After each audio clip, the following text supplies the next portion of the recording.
অনেক ভালো লাগতেছে, ফ্যামিলির সাথে আসছি। আমাদের ফ্যামিলিতে আমার মা, আমার ছোট বোন আর আমার হাজবেন্ড, আমরা সবাই আসছি। তো অনেক ভালো লাগতেছে, প্রায় 1 বছর পর। তো সবকিছু মিলে অনেক ভালো লাগছে, অনেক এক্সাইটেড আমি। অনেক বেশি এক্সাইটেড, কারণ গত 1 মাস থেকে হচ্ছে গিয়ে আমরা এই ট্যুর প্ল্যানটা করছিলাম, কিন্তু নানা কারণে মানে টিকিট ম্যানেজ হচ্ছে না, শিপ চলতেছে না, এরকম অনেক সমস্যার কারণে আমরা আসতে পারিনি। গতকালকে আমরা বরিশাল থেকে আসছি কক্সবাজারের উদ্দেশ্যে, গতকাল কক্সবাজার ঘুরে আজকে অবশেষে আমরা সেন্ট মার্টিনে যাচ্ছি। ভালো লাগছে, আমরা অনেক বেশি এক্সাইটেড। দীর্ঘ 9 মাস পরে শিপ ওপেন হয়েছে, আমরা যেতে পারছি, অনেক বেশি আনন্দিত। যথেষ্ট সুন্দর। আর আমার ফার্স্ট টাইম যেহেতু যাত্রী করতেছি, আর আজকে যেহেতু ফার্স্ট টাইম ছাড়লো, যথেষ্ট ভালো ছিল। না, ট্রাভেল পাসপোর্টে ভোগান্তি হয়নি, তবে হোয়াটসঅ্যাপের মধ্যে যেহেতু পেয়ে গেছি খুব তাড়াতাড়ি ভালো হয়েছে। বারোয়ালি থেকে খুব ভালো সাপোর্ট দিচ্ছে। অনেকদিন বন্ধ ছিল আমাদের এই সেন্ট মার্টিন দ্বীপটা, ইনশাল্লাহ আজকে এই প্রথম। তো আমি এর আগে গিয়েছি, অনেকগুলা খেজুর গাছ আর কয়েকটা তাল গাছ ওখানে আমি রোপণ করে আসছি। সেটা দেখার জন্য মনের ভিতরে অনেক আগ্রহ ছিল, ছটফট করতেছিল কবে খুলবে কবে খুলবে। ইনশাল্লাহ আজকে যাবো, গিয়ে দেখবো আমার এই তাল গাছগুলো কত বড় হয়েছে।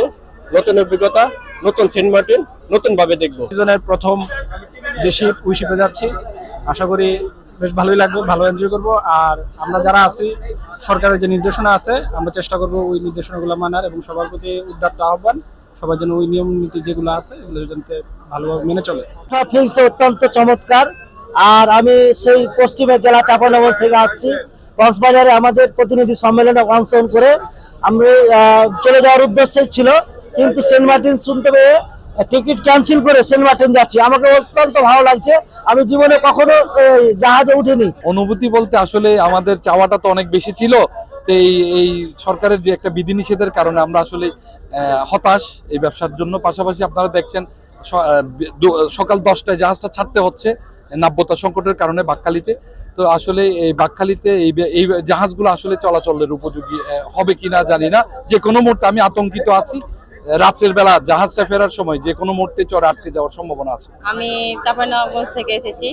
আমি এসেছিলাম মূলত কক্সবাজারের উদ্দেশ্যে। সেখান থেকে আসলে প্রথম যেহেতু আজকে যাত্রা শুরু, আমাদের আজকে চলে যাবার দিন ছিল, সেটা টিকিট ক্যান্সেল করে আমরা সেন্ট মার্টিনের উদ্দেশ্যে রওনা দিচ্ছি। অনেক ভালো লাগছে। দীর্ঘ 1 বছর পর ট্যুর প্ল্যানের পর আমরা যাইতে পারছি, এটা ভালো লাগতেছে। আর ট্রাভেল পাসের ব্যাপারটা অনেক ঝামেলা। কালকে রাত্রের 3টার নাগাদ আপনারা মানে ট্রাভেল পাসটা দিয়েছে, কিন্তু মানে কর্ণফুলী ক্রুজ লাইন কর্তৃপক্ষ আন্তরিকতার কারণে ওরা অনেক হেল্প করছে। কিন্তু সরকারকে আমার একটা প্রত্যাশা, মানে এই সিস্টেমগুলো গোছালো ভাবে করতে হবে। গোছালো না হলে আমরা মানে 1 মাস বাবদ ধীরে আইছিলাম, কিভাবে কি সিস্টেম, ওয়েবসাইটটা ডেভেলপ হয় নাই, অ্যাপ ডেভেলপ হয় নাই, এগুলো মানে আরো আগে থেকে গুছায়া এই জিনিসগুলো করা দরকার ছিল। সেন্ট মার্টিন যাওয়া আমাদের সিজনের প্রথমেই যাচ্ছি আমরা সেন্ট মার্টিনে, তবে এক্ষেত্রে আমরা কিছু বিড়ম্বনার মধ্যে পড়ছি। অ্যাকচুয়ালি আমাদের ট্যুরটা ছিল তো গত মাসে, তো এটা ডিলে করতে করতে এই সুযোগ পেলাম। তো যে জাহাজে যাওয়ার কথা ছিল আনফরচুনেটলি সেটা যাওয়া হচ্ছে না। তারপরেও আমরা খুশি, আসলে আমরা ভ্রমণ পিপাসু মানুষ, সবকিছু মিলে পরিবেশ বান্ধব করেই সেন্ট মার্টিনকে আমাদের দেখতে হবে, যেহেতু এটা আমাদের রাষ্ট্রীয় সম্পদ। আর ওভারঅল আলহামদুলিল্লাহ যেতে পারছি, এজন্য আমরা হ্যাপি। এখন মোটামুটি আনন্দিত।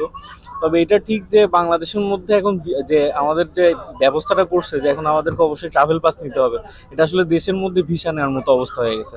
তো আমাদের দেশের যে আমাদের আয়তন, এর মধ্যে আমাদের একটা দ্বীপে যাইতে হলে পর্যটকদের এই ধরনের হেনস্থা শিকার না হোক, এটা আমরা চাই। এবং ভবিষ্যতে ট্রাভেল পাসটা সরাই দিয়ে শুধুমাত্র আমাদের বাংলাদেশের নাগরিকত্ব হিসেবে ভোটার আইডি কার্ডটা আছে, এটা বিবেচনা করে যদি আমরা যেতে পারি, তাহলে যে কোনো দর্শকের জন্য আসলে এটা সুবিধা হয়। পর্যটকরা এটাতে স্বস্তি ফিল করবে।